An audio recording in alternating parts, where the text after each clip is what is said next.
I heard you, Madam Speaker. She's still busy. Almost Pavlovian.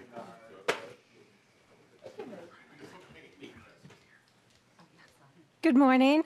I call the State and Local Government Finance and Policy Committee meeting to order on this Thursday, March 2nd, 2023. A quorum is present. Lead Nash, would you like to approve motion the approval of the minutes? Madam Chair, I would move the minutes for approval. They are fantastic minutes. Thank you. We have excellent staff here at the Capitol. Is there any discussion to the minutes? Seeing no discussion, all those in favor of adoption of the minutes for February 28th, 2023, please say aye. Aye. Any opposed? Seeing none, the motion prevails and the minutes for February 28th, 2023 are approved. Our next item up for business is Chair Nelson's bill, House File 1784. Welcome back to the committee, Chair Nelson. Thank you, Madam Chair. I will move that House File 1784 be re-referred to the General Register. The bill is now before us. Representative Nelson, if you'll speak to your bill. Thank you, Madam Chair and members. House File 1784 is a bill I've carried before and have had some hurdles getting it here. But this is for Hennepin County, and Hennepin County is asking us, there's three things they're doing in the bill. One is the Section 1 increases the direct bid limit for using the small business enterprise tool to get construction work to small businesses, disadvantaged businesses, and veteran-owned businesses, and allows those businesses by using this process to be able to build up their capacity and learn how to contract with the state and the city. And again, what this is for Hennepin County, but it raises that bid limit, and part of the reason for raising it is so that it's twofold. One is the cost of construction is getting larger or getting more expensive, but the other thing is that it allows these contractors to bid on larger projects, become prime contractors as opposed to being subcontractors, and so that's what that part of the bill does. The second section of the bill has to do with construction manager at risk contracting form, and what this tool does is it allows on larger projects for the county to partner with the contractor. They pick the general contractor and then they work through the process of designing and building the project, and the contractor takes some of the risk on of doing that, as opposed to the current method. What we're familiar with is county designs a project or the state designs a project, and then they figure out all the stuff, and then they bid the project out, and then as the project goes through, there are usually some changes that come along, change orders, and those become expensive at the end of the project. So this actually puts some of that risk onto the contractor by allowing them and working with the county to design and build it as they go along. It's a little different than the design and build project, but that's what this does, and it's just allowing the county to be able to use this tool in some of their larger projects. And the third section of the bill is a repealer. Currently in law, for Hennepin County, it restricts them to just for 7 years for leasing equipment.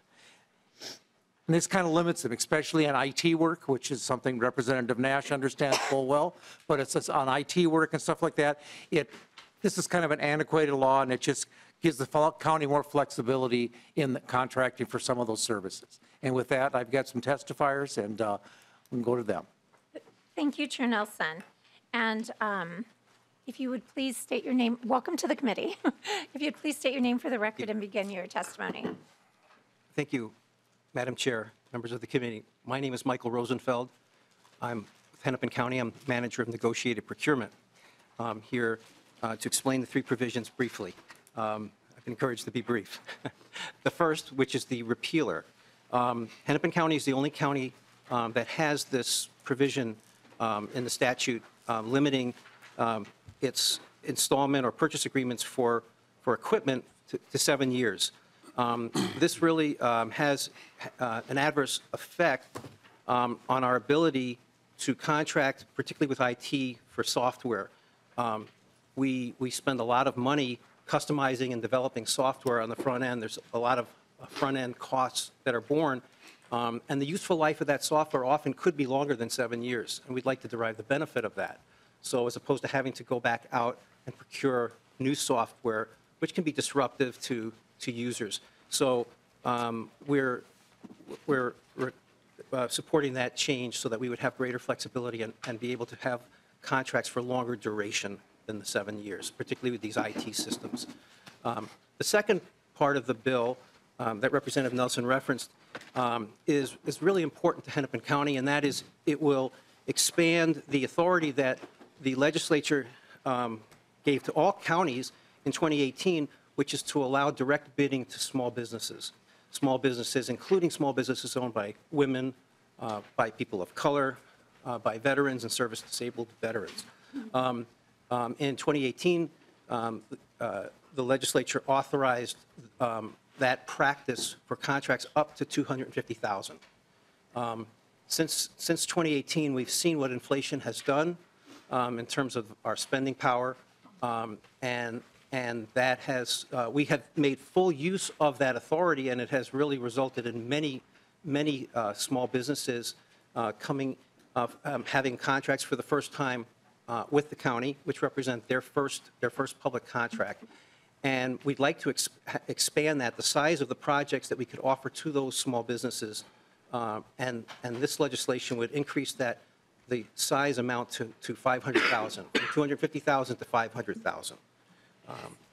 So those are that's the short version of what, and Representative Nelson, of course, explained that. My colleague, Christy Duffy, she's prepared to explain the construction manager at risk portion of the bill. And we also have a representative of the National Association of Minority Contractors who would like to express their support for the bill as well and explain how it has benefited their members. Thank you very much. So we will ask Christy Duffy to please come forward for her testimony, and then Mr. McCraley, you'll be on deck, right? Thank you. Thank you.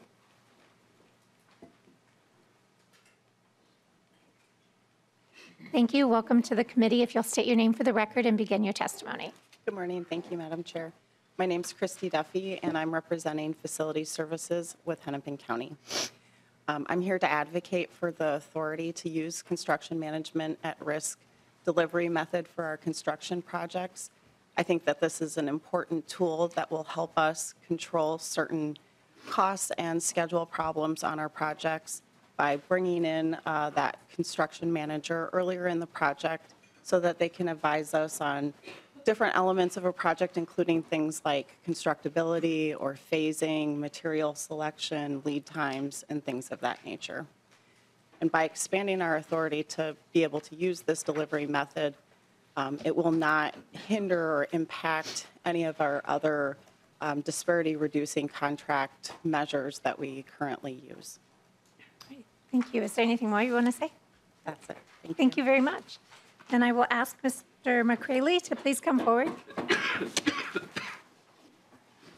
Welcome to the committee. If you'll state your name for the record and begin your testimony. Hey, it's Ken McCraley. Good morning, Madam Chair and members of the committee. I'm representing the National Association of Minority Contractors, the Upper Midwest. And in these particular projects that are $250,000 are small projects, with the increase to $500,000, will it help expand this program? Hennepin County, by far, is the leader in working with BIPOC businesses and in creating these programs and engaging our membership. And they've created long-lasting outcomes. It gives our contractors an entry point into working with public agencies. It also helps, increase our capacity to be able to do work, being able to help us bond projects, and also banking relationships that a lot of our contractors are looking for, and which in turn helps, increasing, hiring in our own community. So it works for our members, and then obviously it reduces the disparities in our community. It would allow our membership to participate on more projects, and also credential our BIPOC businesses throughout the state of Minnesota, right? So, honestly, I hope more public agencies look at the programs that Hennepin County, has created with this, in these particular programs. And it's good to hear that other associations are supporting this bill. Thank you, Madam Chair. Thank you very much for your testimony. It's very helpful. Chair Nelson, are there any other Not that members I'm of aware the of. public? Any members of the public wishing to testify on this bill?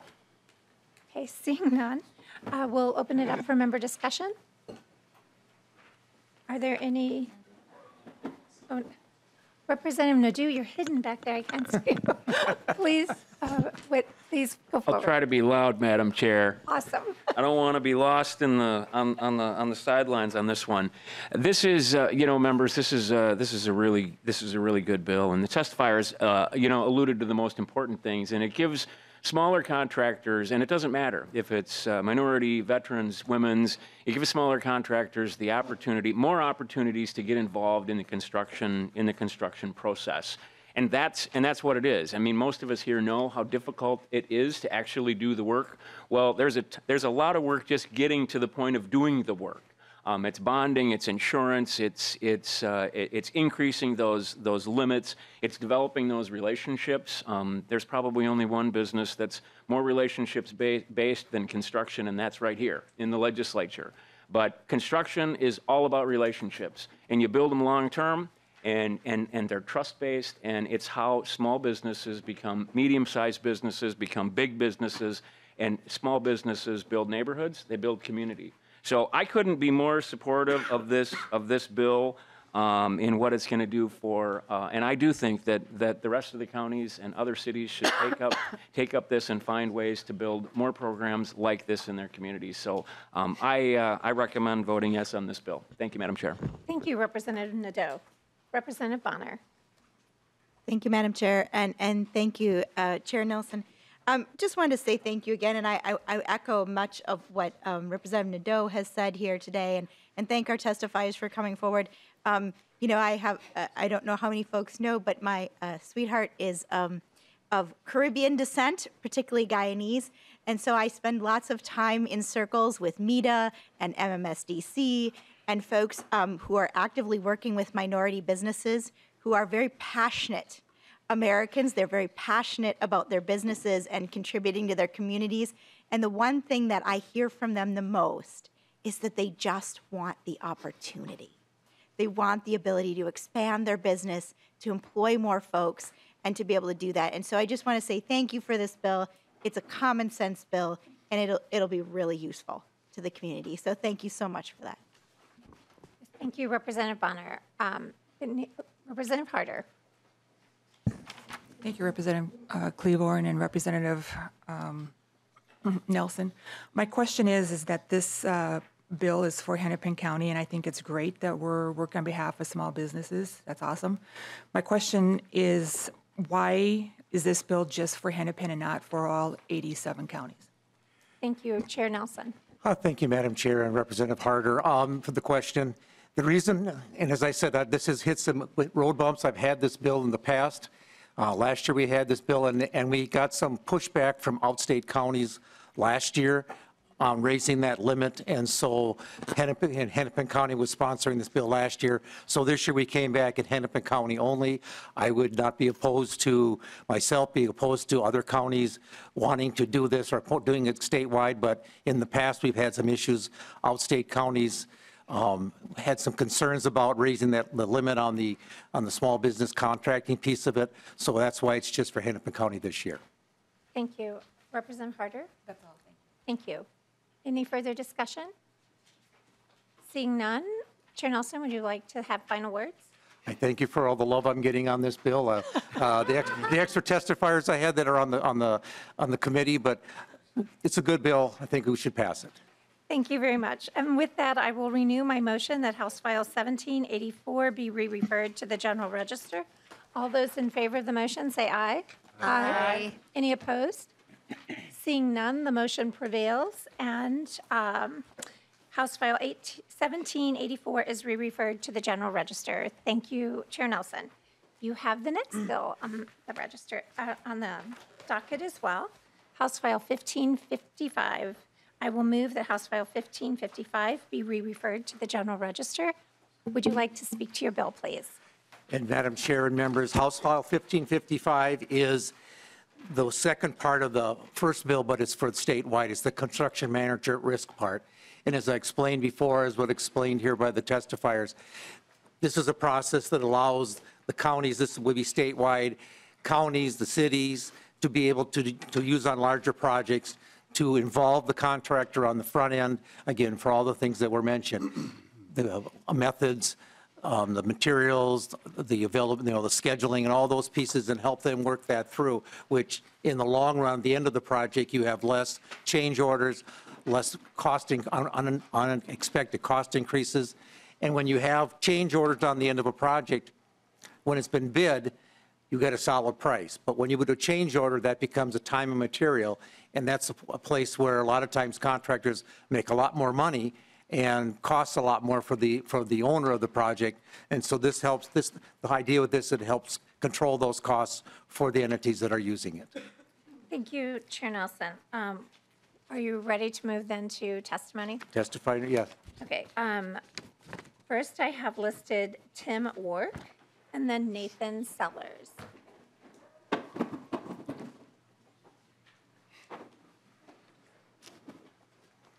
Welcome to the committee. If you'd please state your name for the record and begin your testimony. Good morning, Madam Chair, committee members. Pleased to be here. For the record, Madam Chair, my name is Tim Warkey. I am the Chief Executive Officer of the Associated General Contractors of Minnesota. Our association is the state's largest, oldest construction association, and we have over 350 members, many of whom perform construction manager at risk as a delivery model. My comments to the bill, Madam Chair, quickly. CMAR is the predominant method of construction delivery in the private commercial construction market. However, it does not fit every project delivery situation. But when appropriate, it's a very good delivery method, and it capitalizes on the contractor's expertise and collaboration early in the development process. It's really useful for staged and really complex jobs, as Representative Nelson had indicated. I want to assure the committee that price still plays a very big and important role, and that all of the work is competitively bid. The owners want the value of what's called a GMP, a guaranteed maximum price, particularly in a volatile construction market like we're experiencing today and over the past 24 months. The model outlined in both bills Representative Nelson has presented today is the work of many of the big state public owners, including the MnSCU system, the U of M, and the Department of Administration, in the design and the construction industries, including our association. CMAR has a proven track record over 15 years and is a model nationwide. The key to the process is open, transparent, competitive, and fair. Everyone knows the rules up front, and that fosters competition and can lead to innovation and a smoother delivery process. Madam Chair, that concludes my remarks. I'd stand for any questions. Thank you, Mr. Warkey. Next, we'll do the next testimony, and then if we have questions, we'll ask you to please come back up. Mr. Sellers. Welcome to the committee. If you'll state your name for the record and please begin your testimony. Good morning, Madam Chair, members. My name is Nathan Sellers. I'm an attorney at the Fabianski Law Firm in Minneapolis, and I'm here on behalf of Water Resources Group, which is a collaboration of 3 entities that provides water and wastewater treatment construction services around the upper Midwest. I was going to come before the committee and wax poetic about CMAR, but multiple testifiers before have already touted its merits sufficiently, so I'll just say I'm here to answer any questions that the committee may have. Thank you, Madam Chair. Thank you very much, and we always appreciate waxing poetically in the committee.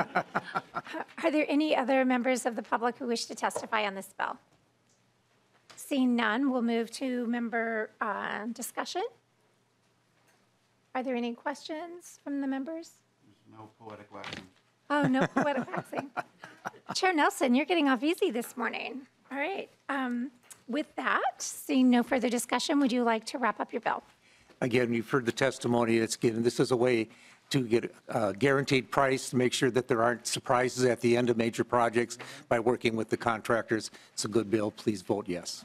Thank you. And with that, I will renew my motion that House File 1555 be re-referred to the General Register. All those in favor, please say aye. Aye. Any opposition? Seeing none, the ayes have it. The motion prevails, and House File 1555 is re-referred to the General Register. Thank you, Chair Nelson. Thank you, members. Our next bill this morning is Representative Hollins. Oh, there you. I was like, where are you? Welcome back to the committee. Yeah.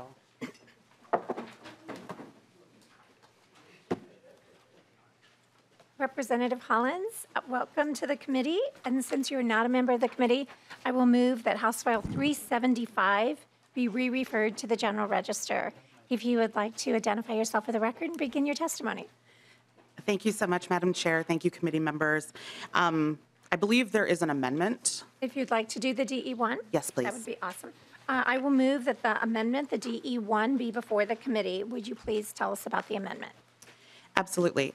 So I carried this bill last year, which was just a straight ban the box on boards and commissions. The amendment is a number of technical changes to the application process for those boards and commissions. Okay. Madam Chair? I just see that we don't have it in our Yeah. packets. All right. Let's see. Apologies, the DE1 is not in our packets this morning. Would you please walk us through the DE1? And, yes, Madam Chair, Nash. perhaps, I don't know what the next stop along the way is, but as you've done with other bills, perhaps we just wait for the next committee stop to have the amendment properly engrossed, because I'm not even sure that we can vote on an oral amendment if it's of substance. Okay. Mr. Gehring, advice? Madam Chair, this is sort of your call, so you could either temporarily lay the bill over to get copies distributed and come back to the bill later in this hearing, or you could take Representative Nash's advice or other options at your discretion.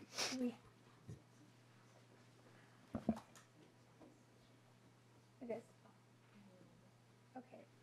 Why don't we speak to this at this moment? And we'll lay the bill over. We'll get the DE copies so that the members can see it. We'll bring it forward at our next committee meeting, and then we can vote it out of committee at that time. Madam Chair, and I'll ask the author, is the amendment substantive? Is it large changes? If it is, then I would recommend that we do it at a later date. If it's a small or syntactical thing, then we could pick it up. I don't know because I don't have it in front of me. Lead Nash, because the testifiers are here today, and I would like to be courteous to the members of the public who come to our committee to testify, I would like for us to go through the bill. We can talk about it, and then we will have, as a committee, an opportunity to see the DE before we actually vote. So we're just going to hear from the testimony today, and then Madam Chair, my offer was if it was a small amendment, we could just walk through it. But if it's a large, more encompassing amendment, then I would recommend that we wait for the amendment to be engrossed at a later date. But certainly we can walk through the bill now. I was trying to be nice. No, I appreciate that, and It's a rarity, apparently. no, I don't think so. You and I have had many nice conversations. Sorry. No, that's Representative Hollins. I see that the DE1 was posted. Is there an opportunity for us to simply print it and we could go last on the? I think that's the the best. day. I think that's actually the best solution. So copies are being printed as we speak. All right. Okay. So let us move to Representative Bahner's bill, and then we'll come back to this. Thank you. Thank you so much.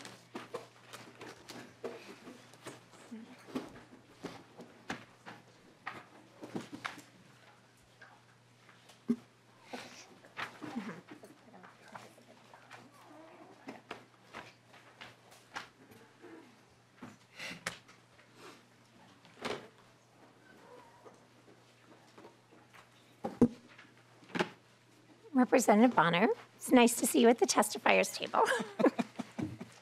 All right. It's good to be at the testifiers table. So would you like to move that House File 197 be re-referred to the General Register? Yes, thank you, Madam Chair. I would like to ask that we, or move that we move House File 197 to the General Register, and I do have an amendment. All right. Would you like to speak to your amendment? Yes, briefly, the amendment is actually quite simple. It is basically changing out a reference to an old federal resolution number and inserting the new and up-to-date number. So you'll see on page 3, line 8, we are going to delete 891 and insert 25 and add the Senate resolution number 4. Thank you very much. Members, is there any discussion to the amendment? Seeing no discussion, all of those in favor of the amendment, please say aye. Aye. Any opposition? Seeing none, the amendment is adopted. Please speak to your bill as amended. Thank you. Madam Chair and members, House File 197 proposes a federal resolution to Congress to acknowledge that the requirements have been met to ratify the ERA as the 28th Amendment of the United States Constitution. The 28th Amendment itself is quite simple and quite elegant. It states equality of rights under the law shall not be denied or abridged by the United States or any state on account of sex. The federal resolution acknowledges that the conditions of Article 5 of the U.S. Constitution have been satisfied. Article 5 provides two basic requirements. The first, that must be met in order to amend the U.S. Constitution. First, it must be ratified by a 2/3 majority in both houses of Congress. And second, it must be ratified by 3/4 of a majority of states. Having passed a 2/3 majority of both houses of Congress in 1972, and 3/4 of the states, or 38 of 50, that threshold having been met, the law states that it shall take effect 2 years from the date of final ratification. That date having passed, we ask Congress to take action in accordance with the law and acknowledge the ERA as the 28th Amendment of the U.S. Constitution. America was built on the ideal of freedom, promised to all, but realized by a select few. For if one of us is not equal in the eyes of the law, none of us are truly free. The Supreme Court Justice Ruth Bader Ginsburg famously asked, "I ask no favor for my sex. All I ask is for our brethren, is that they take their feet off our necks." The time has passed to ponder and pontificate. The time to act is now on this federal resolution. We have the power to restore the dream of freedom and of equality under the law, to make it a shared destiny for all citizens. And finally, in the words of Lyndon B. Johnson, we have talked long enough in this country about equal rights. We have talked for 100 years or more. It is time now to write the next chapter and to write it in the books of law. And with that, committee members, I ask for your yes vote. Thank you, Representative Bahner. Next, we will move on to testimony. You have with you today 2 testifiers. Betty Folliard, if you'd please state your name for the record. Welcome back to the House. And I ask that you please state your name for the record and begin your testimony. Thank you, Madam Chair. Betty Folliard. Madam Chair and members of the committee, happy Women's History Month here.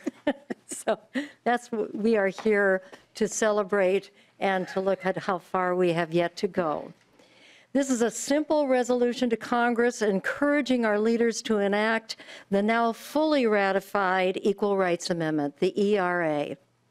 Minnesota is a we ratified it in 1973, and Minnesota State Senate passed a similar resolution in 2016 on an overwhelmingly bipartisan vote of 56-6.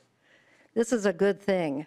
The essential concept of this resolution is to provide equal treatment under the law for all in this country. What will the ERA do? The ERA will remove ambiguity in the law to provide consistency in our court system against sex discrimination. Currently, there are a patchwork of laws across the country, and the ERA will lend constitutional consistency in the law, regardless of where you travel from state to state. The ERA will provide a constitutional safeguard against rollbacks in the gains that girls and women and LGBTQIA individuals have made in the last centuries. It will bring the United States in line with the rest of the world. Currently, 85% of the UN member states have a provision in their constitution that specifically addresses gender equality, and a further 115 of them have a provision that prohibits discrimination on the basis of sex. So why do we need the ERA still? Because women make on average 82 cents to a man's dollar, with much, much larger inequities for Black, Indigenous, Asian, Latinx, and women of color. Because twice as many women as men over the age of 65 live in poverty. Because 2/3 of minimum wage earners are women and 2/3 of tip workers are women. Because less than 1% of rapists will ever lead, that rapes will ever lead to felony convictions. Because we're still fighting the battle for voting rights for all. Because 1 in 5 college women will experience sexual assault. Because women still get fired for being pregnant. Because childcare can cost more than college. Because some bosses deny workers birth control coverage. Because we're one of only 3 industrialized countries in the world that have no paid maternity leave. Because women fight and die for their country and they still don't have equal rights. And because women are not willing to wait another 246 years for equality. That's why. Girls and women comprise over half the population of the United States. The ERA will guarantee them equality so that they cannot be treated as lesser than. The ERA will embed the fundamental guarantee in the U.S. Constitution for equal rights for all people, ensuring that individuals, regardless of sex, are treated equally under the law. I respectfully request your yes vote, and I thank you for your time. Thank you very much for your testimony. It's wonderful to have you with us. Thank you. Next, we have Suzanne Wilhite. If you please come. Welcome to the committee. State your name for the record and begin your testimony. Thank you, Madam Chair. Suzanne Wilhite, volunteer president with ERA Minnesota, and happy to be here, Madam Chair and representatives. I speak to you briefly today about the Equal Rights Amendment because I didn't know about this until 1982 when the timeline was announced. The ERA is very important and needs to be passed at the federal level. Thank you for allowing me to testify for House File 197. We need the 28th Amendment, and the U.S. Constitution currently does not provide equal legal rights for all people. People have had to be added in, and we've seen this with the amendments that have occurred. The Equal Rights Amendment is still needed. We need it for equal pay for equal work, for fair health care coverage, for protection against sexual violence, as Betty has mentioned, and workplace discrimination. Having been introduced in 1923 and it is now 2023, 100 years is too long to wait for equality. I know that the Minnesota legislature has approved this bill in past years, and it is still needed to support the passage at the federal level. So I respect your decisions and request a yes vote in support of this resolution. Thank you. Thank you very much.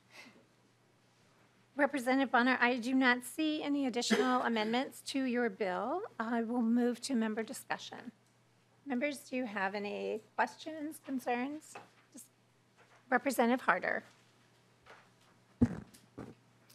Thank you, Chair Cleavorn and Representative Bahner. I have, I think, a few questions here on this one.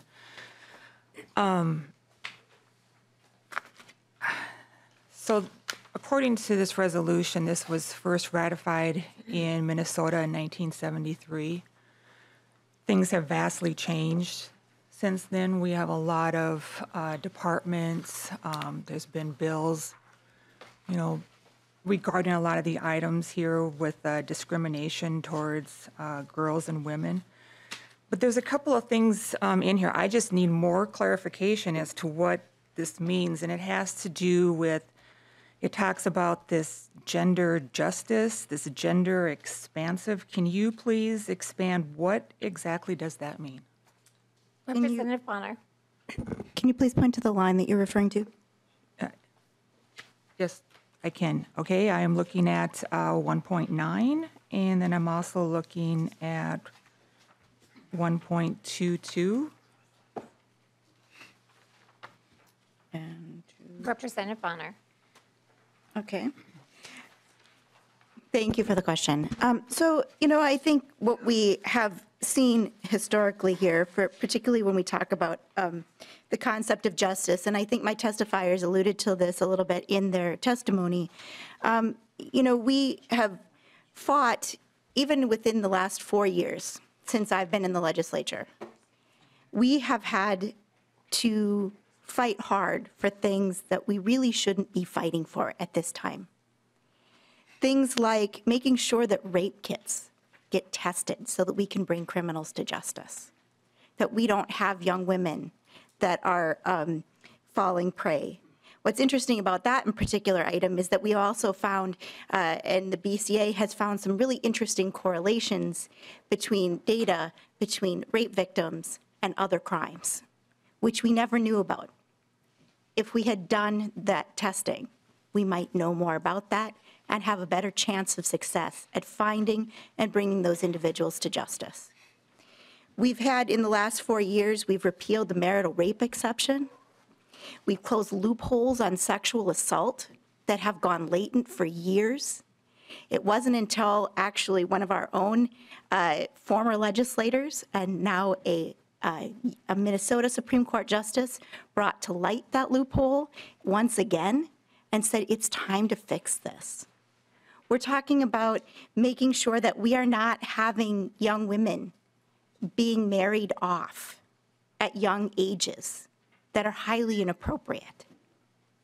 There are so many areas in which justice is not served for young women.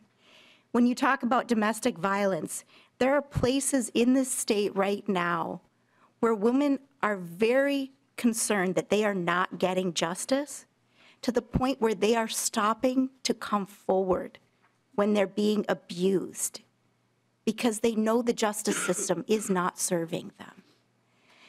There are many, many more examples that I could give here today, but I think that is probably more than sufficient for the moment.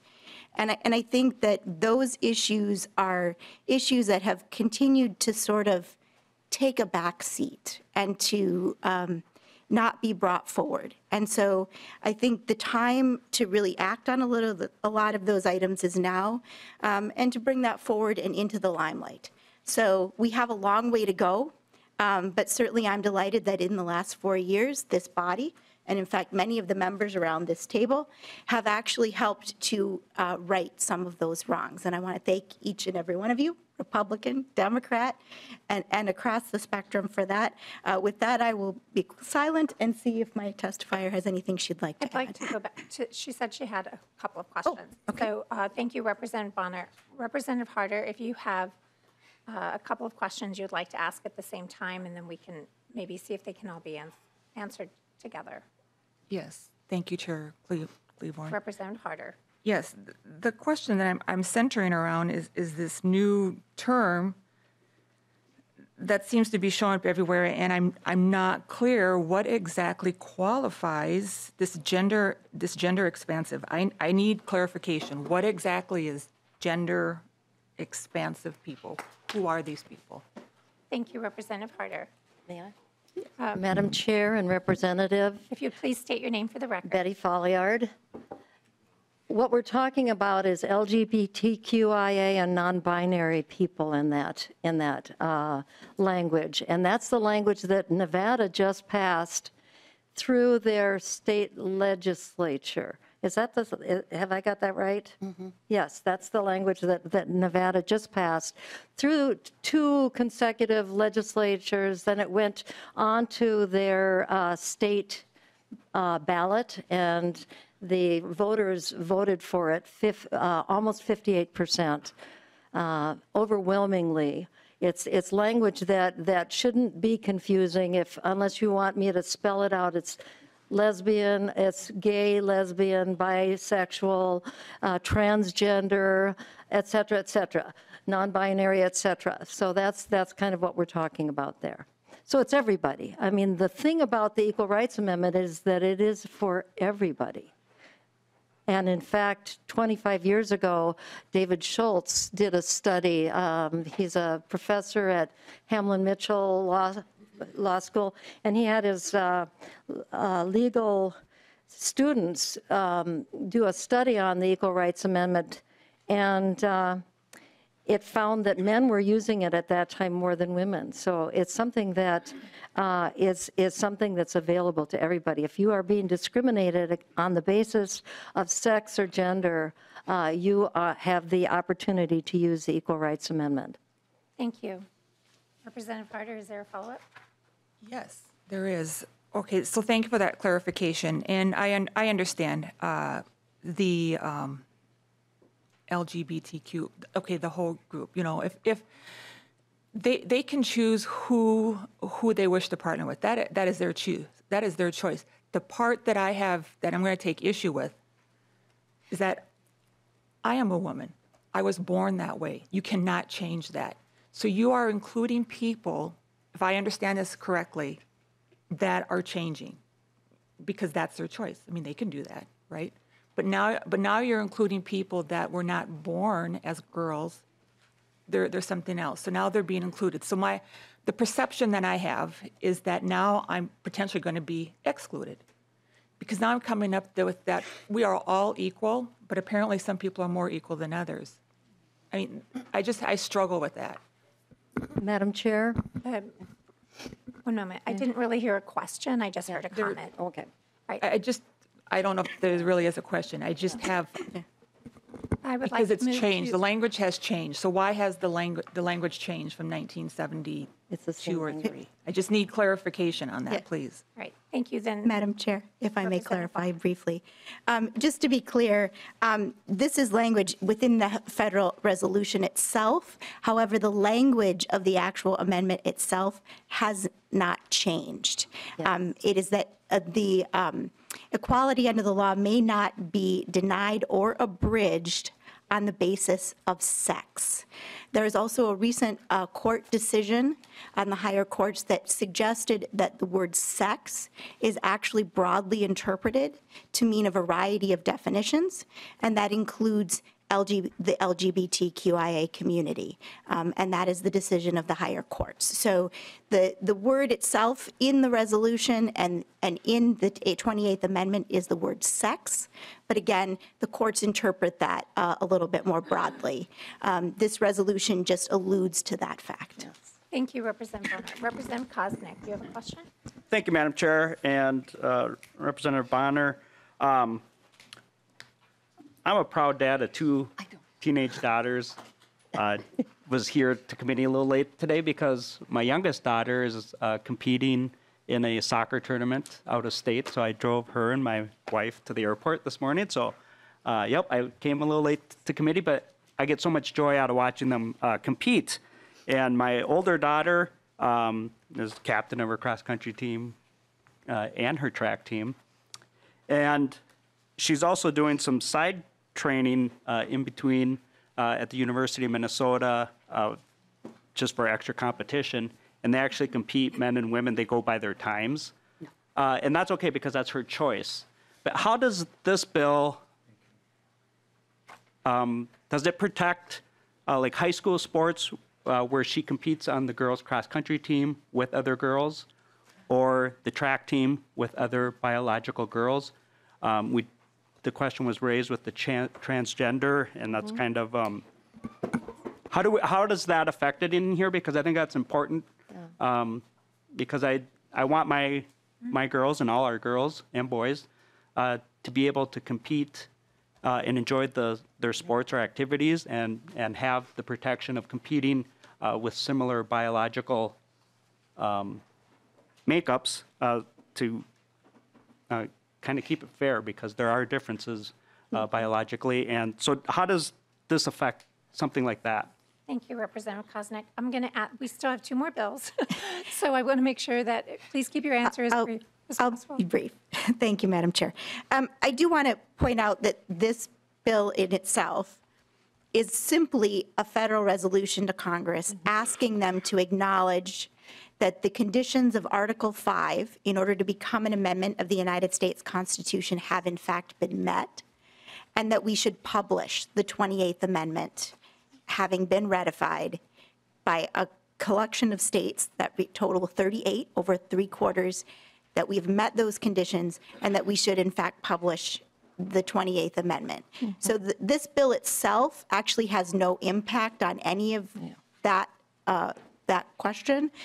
This is specifically a resolution just acknowledging that we have met the requirements, and we are asking that the 28th Amendment now be published. Thank you, Representative. Are you good? But just a quick comment, and I know we've got lots of bills and There are it's 2 a more busy committee. members who want to speak as well. Yeah, I guess I don't think it doesn't have any impact. And what we do here, and even though this isn't a bill, I generally don't like resolutions, but it does have an impact, and there's a concern there for protection, and not just my daughters, but all our daughters, to have fair competition. And when expanding the definition of women and girls has some concerns. So it does have an impact to me, and so I think we need to acknowledge that concern. Thank you. I'll acknowledge your parental concern. Representative Herr. It's my legislative concern. Oh, thank you. Next, then we have Lead Nash. I'll wait for the next, She's just passed, so it's your turn. I'll wait for the next go-round of the next ERA bill. Oh, perfect. I'm sorry, I misunderstood. Okay, so I see no further discussion to this House File 197 as amended. So would you like to renew your motion that House File 197 as amended be re-referred to the General Register? Thank you, Madam Chair. I would in fact like to renew my motion to have House File 197 referred As to... amended. As amended, referred to the General Register. Thank you. All those in favor of the motion, please say aye. Aye. Those opposed? No. Hearing 3, the motion prevails. The motion is adopted, and House File 197 as amended is re-referred to the General Register. Thank you, Madam Chair. We will go back to the Hollins amendment, or to the Hollins bill, as we now have the DE before us.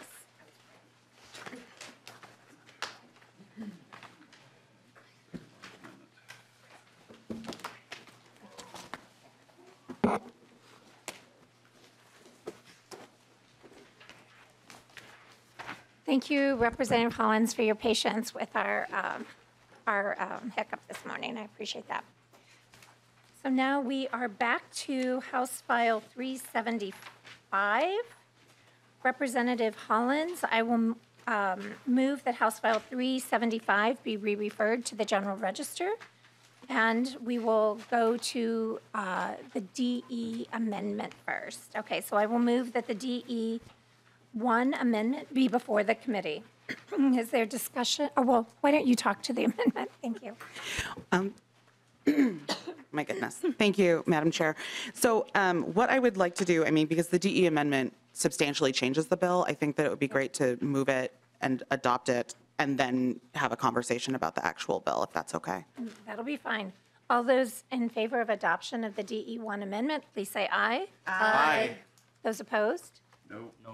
Hearing two, the motion prevails and the DE1 is adopted. To House File 375 as amended. Please, if you'll speak to your bill. Thank you, Chair Claiborne, and thank you, members of the committee. House File 375 is ban the box legislation for applications on state boards and commissions. But this bill really goes beyond just banning the box. It also includes a number of technical fixes to how the application process works. As background, ban the box legislation prevents employers, and in this case, appointing authorities, from asking applicants about their criminal records and history until they've been selected for an interview or otherwise selected as a final candidate for a position. Minnesota has been a leader in this area. In 2009, we became the second state in the nation to ban the box for public employees. And in 2013, we banned the box for private employers. And this bill really brings our executive branch up to speed with public employers and private industries across Minnesota and the country who have banned the box. Time and again, Minnesotans have agreed that everyone should have the chance to establish their qualifications and experiences rather than immediately being eliminated from consideration. Banning the box gives individuals the opportunity to sit in on interviews and really connect with employers, or in this case, appointers, on a human level before disclosing their criminal history. It also allows them the opportunity to explain the mistakes that were made in their past and permits employers to judge if those past wrongs are relevant to the board or commission position that they're applying to. I want to note that employers can still run background checks later in the process.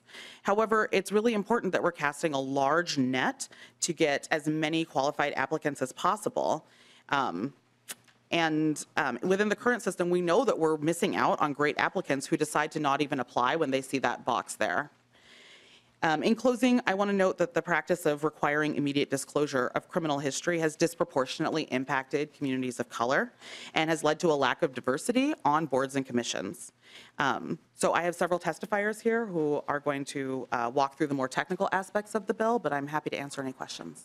Fine. I have listed first Charles Cox. Is that correct? Madam Chair, hello, Charles Cox, Office of the Secretary of State. My bottom line up front is that the amended House File 375 is a joint product between the Office of the Secretary of State, the Governor's Office, and Representative Hollins that clarifies boards and commissions procedures while making them much more accessible to a broader swath of applicants across Minnesota.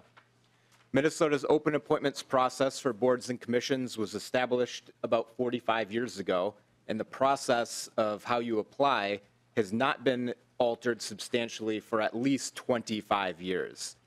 Before this legislative session, the Office of the Secretary of State initiated a series of planning meetings with the Governor's Office on how best to update the relevant law. That process resulted in the legislation you see before you today, a proposal that allows our offices to better track vacancies while facilitating that ability of all Minnesotans to apply and be considered for appointed positions on multi-member bodies. This bill clarifies appointment process, selection of members by non-governmental organizations, addresses resignations, makes the application form consistent with ban the box law, changes timelines to reflect web-based application and appointment timelines, makes clear that a person may hold only one membership position on a board, and eliminates confusion between the Governor's Office and commissioners about which of their offices has the authority to proceed in the appointment or vacancy filling process. Each of these provisions helps integrate the Office of the Secretary of State, the Governor's Office, and the State Department in which most boards and commissions are administratively housed into the overall open appointment system while making these opportunities more accessible to Minnesotans. I'll be followed by my colleague Jenna Littman, who is going to go section by section and provide a few details on the technical changes. Thank you very much, Mr. Cox. Jenna Lippman, if you'd please come forward. Welcome to the committee. If you'll please state your name for the record and begin your testimony. Thank you, Madam Chair and members of the committee. Jenna Lippman, Public Records and Involvement Coordinator. This bill amends existing laws on the open appointment system, specifically Minnesota Statute Section 15.0597 and 351.01. There are 7 sections to this bill. Beginning with Section 1, it amends Minnesota Statutes 15.0597, Subdivision 1 to clarify how private interest groups make direct appointments to boards and commissions. It also clarifies who's an appointing authority and how they evidence such appointments. Previously, the distinction between a direct appointment and an open appointment was implied, but it was never explicitly defined. These definitions aim to increase transparency for the public and offer further guidance for board members. These definitions pertain to the open appointments process. For example, per Minnesota Statute 116C.03, the Minnesota Environmental Quality Board guarantees seats for specific agency leaders, such as the Commissioner of Administration, Natural Resources, and Transportation, to name a few. These are considered direct appointments as it is an extension of their governmental role, but these are not open appointment seats, as a member of the public does not apply to be the Commissioner of Transportation via this specific board. Section 2 amends Minnesota Statutes 15.0597 Subdivision 2 to provide that the notice of vacancy may be made by posting the vacancy on the open appointments portion of the Secretary of State's website, which is configured to provide for interaction between the boards and OSS.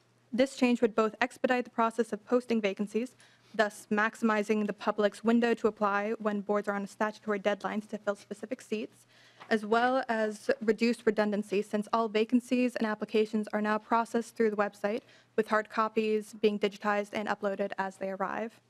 This section also clarifies that when a seat is to be appointed by the governor must be notified before posting to the OSS website, and the vacancy takes effect. Minnesota Statute 351.01 requires that resignations be submitted to, quote, the appointive officers, to the body, board, or the officer appointing them, in this case the governor, unless otherwise specially provided, end quote. Given that the governor appoints over 1,400 of these seats, this would ensure that the governor receives all resignations belonging to the seats they appoint and are notified of these vacancies at the same time as board staff.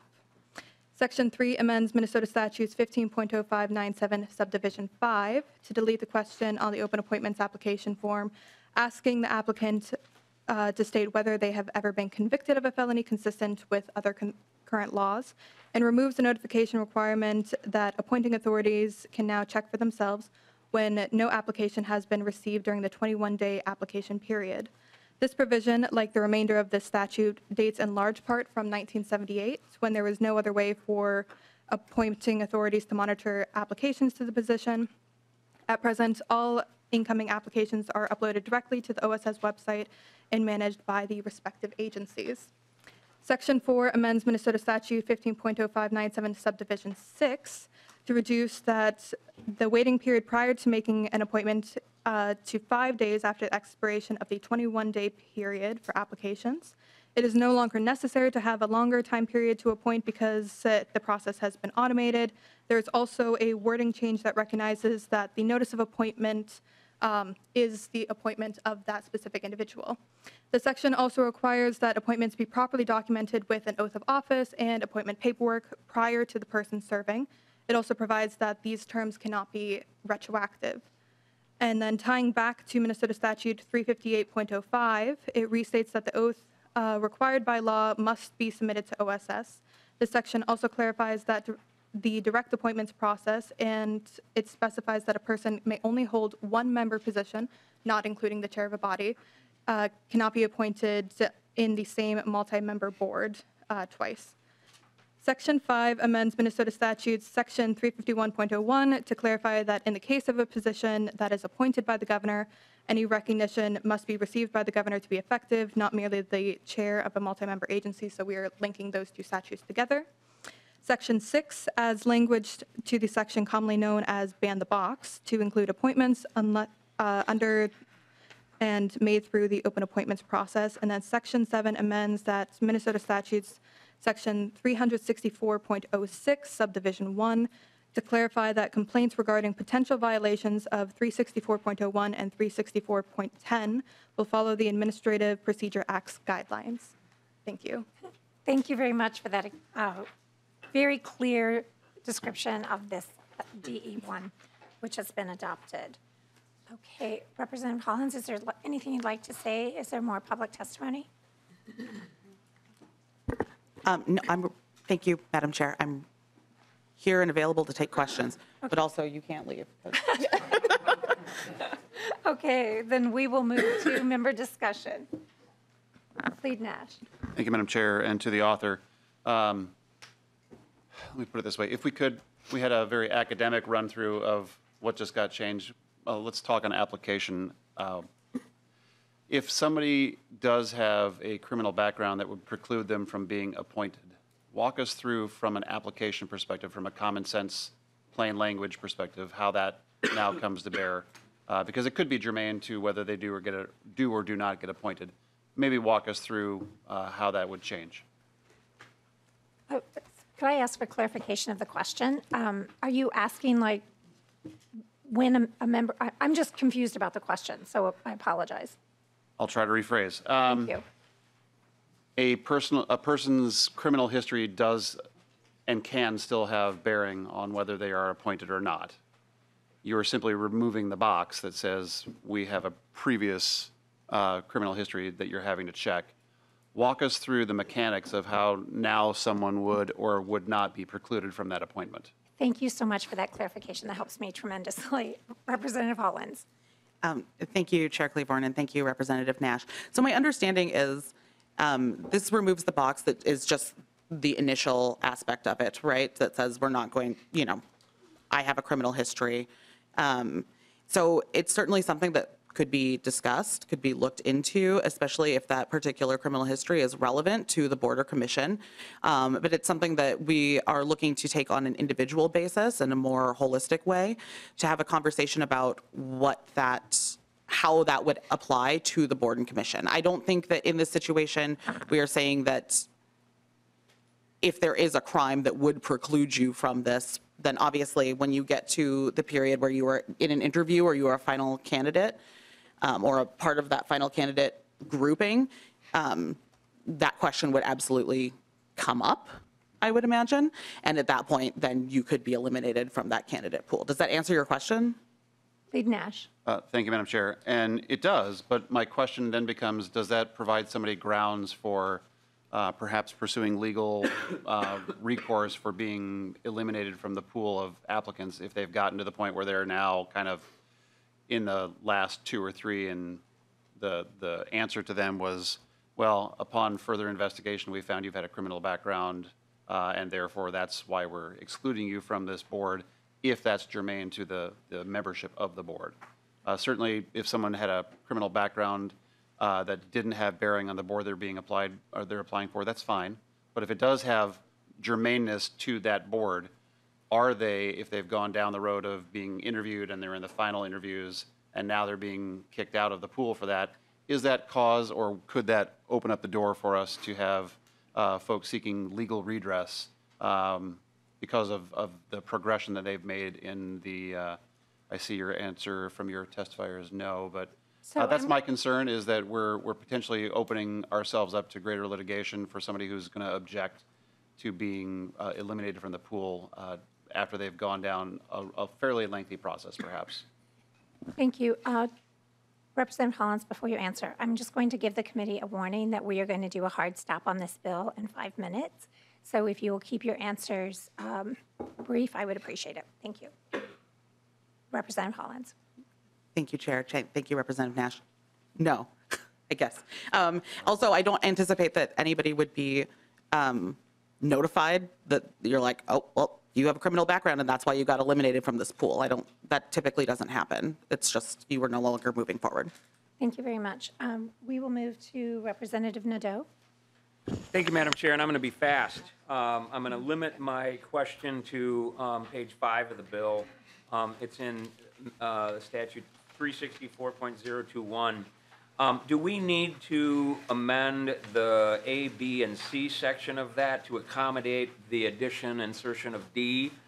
This is primarily for employers, public and private, so that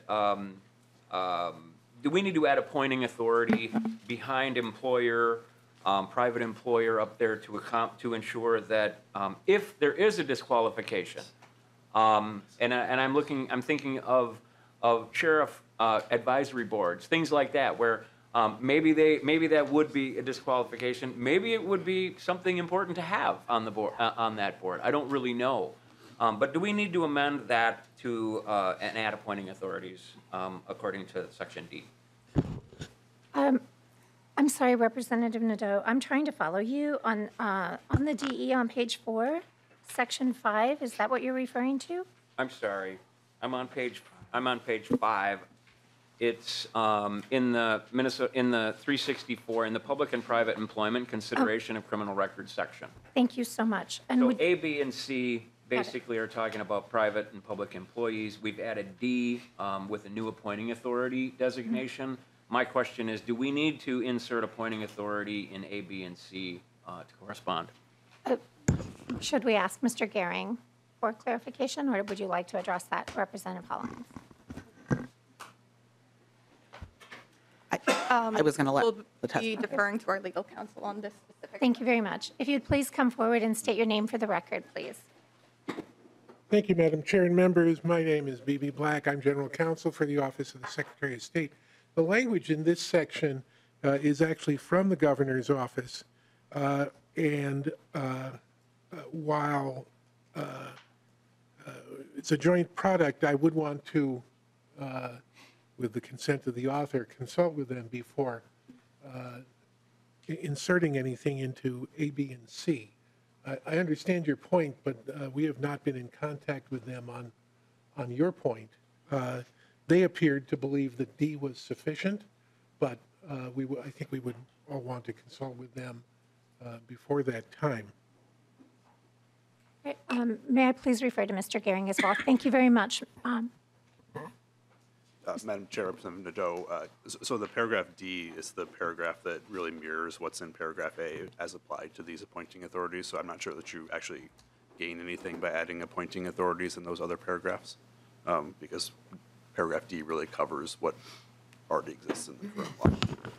Representative Nadeau. And quickly, if you look at section C, paragraph C of that, it basically what it's saying is You're that. referring to line 511, is that correct? Yep, I'm Thank you. sorry. That's all right. Line 511.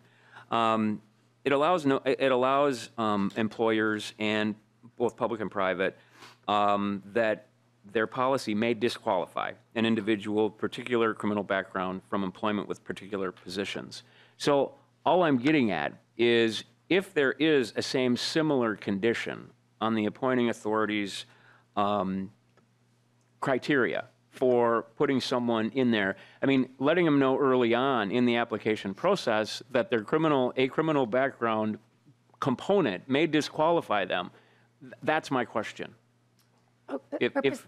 Representative Nadeau, that is existing law that's already in place, so we're not changing or amending that law? Is that correct, Mr. Gehring?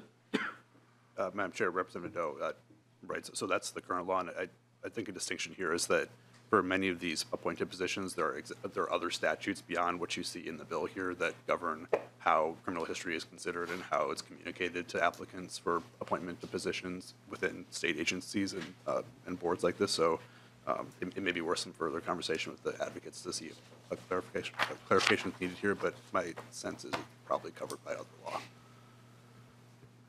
Okay, Representative Nadeau. I know that we're on a time thing.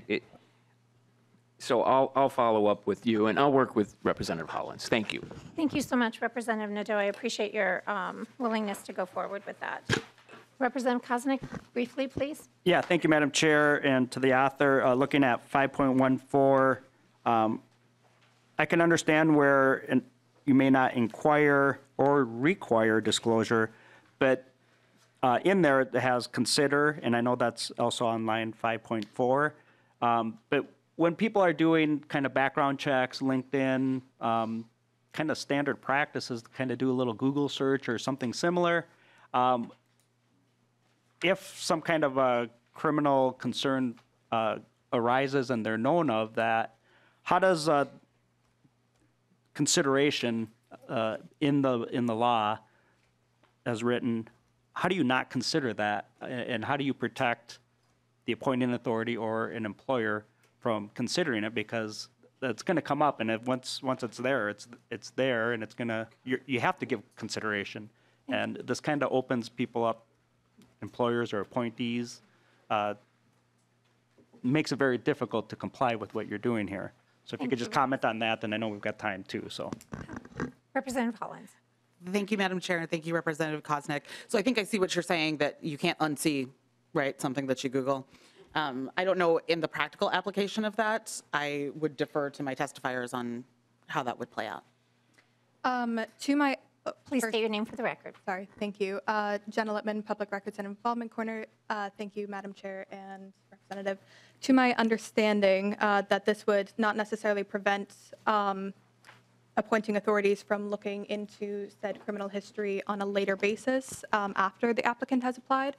On a practical application is that it is a one-page form on the website with the box automatically, I believe on the radio button, checked no. And since most of these appointed seats are just sort of general public member seats that don't require sort of extra standards in terms of higher level security clearance or anything, it might be representing a family member from like a specific district or something like that, that these are just general member for the public seats is actually the majority, that for these higher level clearance seats, the statute might actually clarify saying that they need to meet sort of a certain threshold, and that this section does not require them to not do any sort of like Google searches later. It's just on that initial website form that box is not included. So if they're interested in said applicant, they can do a background check, they can do that Google search, but it's just not on the website, if that makes sense. Thank you very much for your answer. All right, thank you. Representative Hollins, I'm going to let you close up your bill, and then we're going to move to it. I'll be very brief. Thank you, committee members, for the conversation. I think you all brought up some really good points, and I'm happy to continue having conversations with you on this. So thank you for your consideration. I would appreciate a yes vote. Thank you very much. And with that, I will renew my motion that House File 375, as amended, be re-referred to the General Register. All those in favor, please say aye. Aye. Opposed?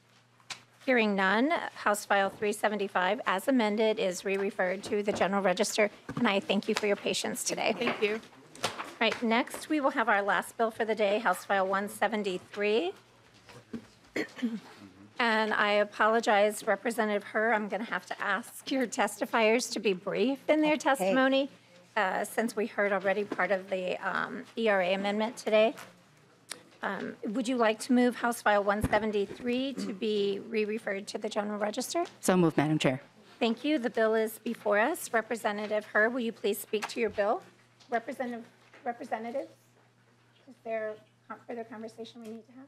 Okay. Thank you. Please, Representative Herr, please go forward. Thank you, Madam Chair, and thank you for hearing House File 173, a bill that is proposing a constitutional amendment to codify right of equality. The proposed amendment would be submitted to the voters at the 2024 state general election if ratified and would take effect on January 1st, 2025. Today, 27 states have already guaranteed equal rights in their constitutions. Most of us have already heard the ERA debate in the Minnesota legislature, so many of the questions that are going to be asked today, I think we could just go back and look at tape and not have to ask them today. Because of differences in opinions and views, we argue perceptions are right or wrong, good or bad, and I'm going to shift us into a different kind of conversation. And before I do so, I did just want to add really quick that adding rights to one group of people doesn't actually take rights away from another group of people. The 19th Amendment gave women the right to vote. That did not take rights away from men. And so for us to have the fear of a right and then it gets taken away from us, it's just not rooted in reality. The other thing is fair competition. I am so sorry, but our just cisgender girls are going to be just fine. You know what? Society is built in a way that accommodates us already. I had an athlete who was a USA Olympic was on the track to being an Olympic gymnast. She trained with Sinisa Lee for 10 years. Whether she lost in competitions to a girl or somebody who was a trans girl, her outcome was going to be the same. She didn't go to the Olympics. She was going to be a D1 athlete, which only 7% of high school students go to be that. Actually, only 7% going to play collegiate sports, and 2% make it to be D1 athletes. And then from there, only 2% of that 2% makes it to become a pro athlete. So the fears that we have around a fair competition, it is fair. And the few trans girls that play with other girls, our cisgender girls, will be okay. So what I wanted to shift away from those conversations because they are not rooted in reality. Our fears today, what I'm going to do is talk about about why it is that the thing I think we all can agree on is that we believe that a Minnesota that should thrive for a Minnesota that exists that allows every resident to thrive. I think we can all agree on that. And I'd like to provide some information to level set for us. As a scholar and lifelong learner, because I'm coming up in 8 years and working on my doctorate, and I think this is the year I finish, I want to you all to know. I wanted to know what the data tells me and what about the well-being of women. So I looked at measuring the well-being of women across different states, and then I cross-referenced that with states that have ratified the ERA or had codified the rights into the constitutions. And this is what I found. One reports of cities where women are the most successful. 9 out of 10 cities are states that have codified the ERA into their state constitution. In another report of states, the best states for women in business, 4 out of 5 states are states that have codified the ERA. In a 2020 Georgetown Institute of Women's Peace and Security of the best and worst states to be a woman, 3 out of 3 of the worst states to be a woman in are states that don't have any protection of women in their constitution. And this is based on 12 different criteria around employment, working poor, state legislator, college degree, reproductive health care rights, legal protection, all of these 12 things. It's not subjective. It's just the truth. And when we look at other categories around disability, people with disabilities are 2 times more likely to be unemployed than people without disability. Maine had the greatest gap. Maine does not have equal rights codified in their constitution. Employment gap by race. Hawaii had the smallest gap, North Dakota the largest. Hawaii has equal rights codified in the constitution, North Dakota does not. Income by race. South Dakota had the largest gap and New Hampshire the smallest. You can guess which state has protections and which one does not. So when it comes to LGBTQ plus community, the ACLU tracks anti-LGBTQ plus bills. Of states with the greatest number of legislations attacking LGBTQ people, 14 of 14 states do not have gender or sexual orientation codified in their constitution. I could go on and on with the statistics. It is clear to us that it is time for us, if we want to be a state that allows everyone to thrive, let's get this done now. So if you have questions that have already been debated about these words and what it means, please just go look at old tapes, because then that will save us 10 minutes. And so with that, Madam Chair, I would like to turn my time over to my testifiers and have them come up to speak. Thank you. I'm going to modify the motion before the body. The motion that we're going to have is that House File 173 be re-referred to rules. Just to be clear, it is a constitutional amendment, and the bill will move to rules. Thank you very much. And with us today, we have Ann Tracy. If you will begin your, state your name for the record. Thank you, Chair, Representatives. Thank you so much for having us. My name is Ann Tracy. I'm on the board of Women's March Minnesota. We're excited. We're a little nervous. Take a breath. You're welcome. Thank you. Thank you. Yes. I testified last year with my mom and my eldest daughter via Zoom. That was easier. My mom right now is on an airplane home from Arizona because she's here with Spirit, but she's smarter than us. And I've got my youngest daughter with me today. And what we'd really like to do is kind of give you a view of what have been the practical applications of living as a woman for 3 generations when there has not been equal rights amendment. I'll kind of start with my mom's story. My mom, Elaine Tracy, is a retired senior systems analyst. She is the mother to 3, grandmother to 7. She spent a lot of her life being told no. No because she was a girl, no because she was a woman. She wanted to be a police patrol, not for girls. She wanted to be a server at Mass, not for girls. She wanted to do organized sports, not for girls. She was told no at every turn. She kind of bucked a trend. She was the first in her family to graduate from college. She did. Her own father, my grandpa, said, I don't know why she got that. She's just going to get married and have kids. You know, and it wasn't even so much the lost opportunities that impacted her. It was that being told no so many times, so many times. She didn't believe she was equal because she wasn't equal. She couldn't dream equally. My mom, grandma wanted to be a judge. That's what she really wanted to do, but she had never seen a judge that looked like her. She felt like she just couldn't do it. So that was, and that's what she would tell us. My own story, as I said, I am mother to 3 daughters. I have a consultancy in a high-tech field. I have walked through a lot of the doors that my mom opened. I did play sports. I was a police patrol. I was assumed I would go to college. I have a couple of master's degrees. My first year into my career job, I found out that I was making considerably less money than my male counterpoints. like 5 digits, considerably less money. The company rectified that right away, but this is 3 decades after the Equal Pay Act of 1963. If the ERA had been put in place, that would have been easier to enforce. But what I think... I'm going to ask you to please move forward. Sure. So we can have time for all of the testimony. Yes, what I will say is the ERA really sets a tone. It sets a tone so that we are treated equally as genders. Quite recently, I had a job interview with somebody who wanted to hire me to do grant writing, research, everything, or as he said, a girl Friday, as he looked at me. It's demeaning, it's demoralizing, and I'd like to have better for my daughter. Would you wish to state your name for the testimony? Yes. For the record, and begin your testimony. Madam Chair, Representatives, my name is Anya O'Donnell. I'm a recent high school graduate and a full-time computer science and robotics teacher. Some things are better now and some things definitely aren't. I remember in high school the boys got the best pick of the places and the times for sports while the girls' teams were more of an afterthought. In grade school, we were instructed not to wear yoga pants or leggings in fear of distracting the boys and the male teachers. In my own classroom, I see this every day. I see young, talented girls who are turned away from robotics and STEM in fear of patronization and judgment from their male peers. They're treated like inadequate imposters in the classroom. But more worrisome, I see transgender and non-binary friends face the same roadblocks that my grandma faced, but worse. Sports opportunities are limited. Bathroom access is a challenge. This is discrimination.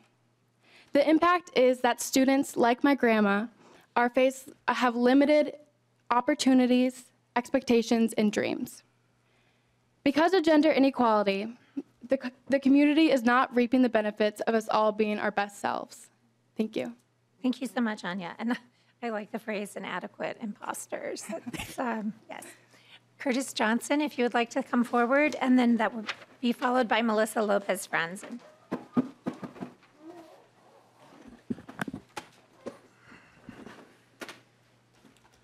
Please state your name for the record and begin your testimony. Okay. Chair Cleavorn, committee members, my name is Curtis Johnson, and I serve as the State Director of ERA Minnesota. And I would like to testify in favor of House File 173. Now, enshrining equal rights protection for all citizens has always been a bipartisan exercise, and currently 27 states have adopted state constitutions or constitutional amendments that prohibit the denial of equal rights under state law based on sex. Amendments to a constitution can be contentious, but this one should not. James Madison didn't want to write the Bill of Rights because, among other things, he thought that the rights of citizens were self-evident. And history has taught us that self-evident to one person is not necessarily self-evident to all. What is self-evident is that all Minnesotans should be treated fairly, regardless of race, color, creed, sex, sexual orientation, gender identity, or expression, age, disability, ancestry, or national origin. All means all. When people ask why I support the ERA, I usually say it's simply the right thing to do, and it is. But in addition, eliminating discrimination and ensuring equal rights can have a positive impact on the economy by increasing productivity, reducing healthcare costs, promoting innovation. By adopting a state ERA, Minnesota can position itself as a leader in promoting gender equality and attract businesses and talent that value diversity and inclusion. The time is now. Lawmakers first introduced the ERA to Congress in 1923. It took almost 50 years before the amendment was passed by both chambers of Congress. In the 100 years since the ERA was first introduced to Congress, 27 states have approved state-level ERAs and 38 have ratified the federal amendment. Dr. Martin Luther King once said that the time is always right to do what is right. Today, the right thing to do is for this committee to pass HF 173. I thank you for your consideration.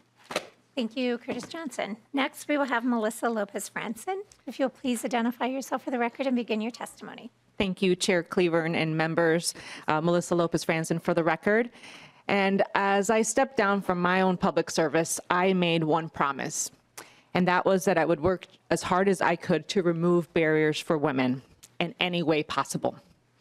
The ERA is one tremendous way to do that, and not just to remove barriers for women, but for all, no matter their gender. We are only one of 23 states who don't have a state ERA, and it's time that we put up the voters to let them decide. The language of House File 173, as you've heard, is proven.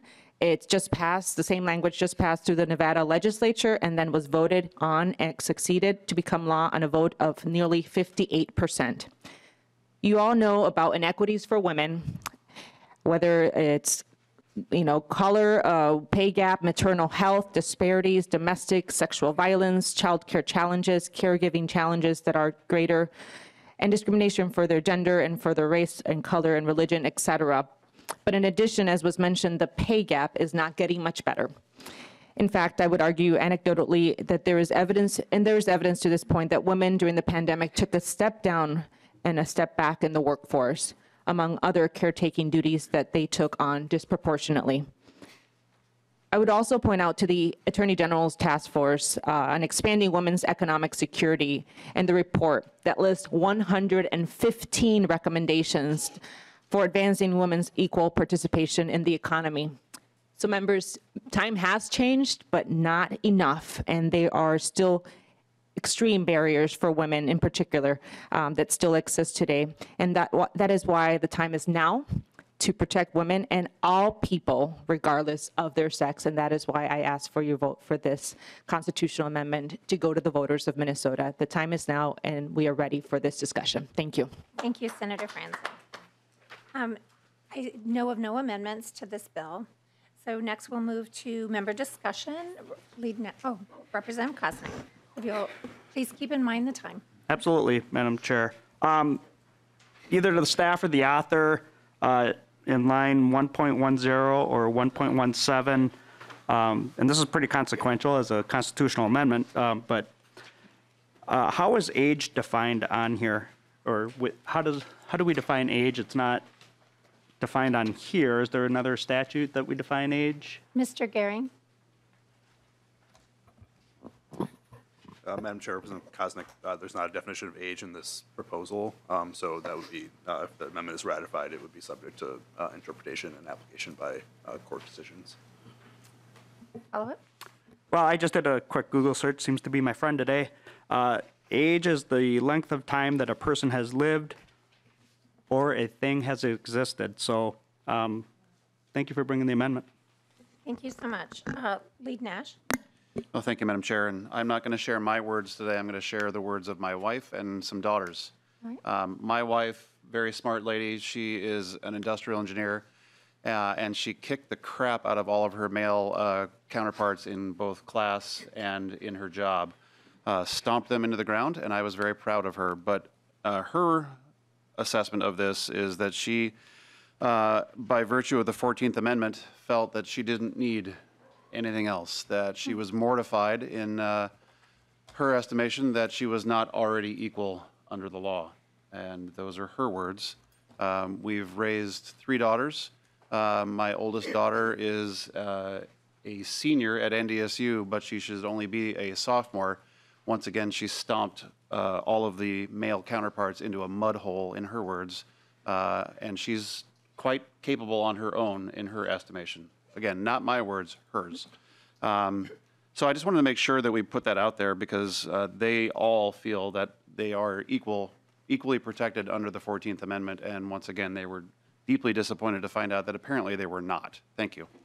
Thank you. And I will just say, as a woman of a little older than probably Lead Nash's wife, and also the mother of daughters pursuing higher occupations and degrees, not all opportunities are available to all women in all regions. So I'm very thankful that in Minnesota we've had a very progressive educational system. Representative Bahner, I know that you want to speak. I'm going to ask you 1 minute because we are out of time. I'll be brief. I just want to say thank you, and I know there are many people out there, particularly women, who have found very much disappointment, as your wife has, that the 14th Amendment, according to the courts, does not actually cover discrimination on the basis of sex. You know, we have fought for hundreds of years, and we have been a small but mighty force pushing forward. Just a few years ago, we had the Women's March that brought the largest single day event in history to the state capitol, just to the very precipice of the People's House. And what we know is that it is time to acknowledge the equality of rights of every human being, regardless of their sex. This is a simple concept. This is not difficult. It is time, after hundreds of years of hard-fought battles, to accept that. Thank you. I'd like to give the author of the bill time to finish up. If you'll please, and that I will go ahead and renew my motion that House File 173 be referred to the Rules Committee. But if you'll please close, we'll go to a vote. Thank you, Chair Claiborne and committee for hearing this bill. And, Representative Nash, I think it's great that your wives feel they're already equal. And so when this measure goes on the ballot, they can vote no. And let's give everybody else the chance to vote yes or no, however they feel. So let's go ahead and get it done. Thank you, Chair Claiborne. Thank you so much, Representative Herr. Pardon? Yes, thank you. We're letting our members get back to their seats, and then we'll call the vote. Again, Representative Herr is renewing her motion that House File 173 be referred to the Rules Committee. All of those in favor of the motion, please say aye. Aye. Any opposition? No. Hearing two, the motion prevails, and House File 173 is referred to the Committee of Rules.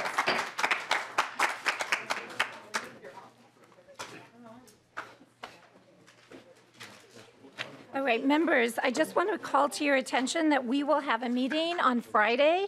We will be in the State Office Building, Room 5, and with that, this meeting is adjourned.